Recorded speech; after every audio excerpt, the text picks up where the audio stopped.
Most faculty on this campus haven't had a significant raise, and in some cases any raise at all, for 15 years.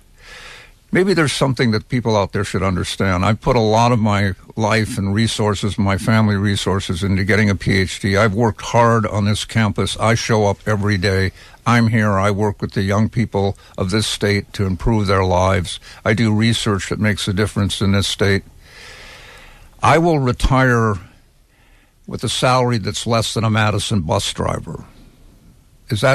I want everybody in the state to understand that. I'll retire with a lot less than Scott Walker has at his retirement. So the notion that we're a bunch of fat cats who are getting rich off the taxpayer is a crock of cow poop. And I come back to the cuts are not simply about college professor salaries. I keep repeating this. It's about the quality of life on these campuses. It's about the athletic programs. It's about the dormitories. It's about whether the streets of that campus are safe and well lit, and whether the law enforcement on that campus is effective and well trained. It's about the health service and whether or not the students are going to get good health care while they're on that campus. It's not simply faculty salaries.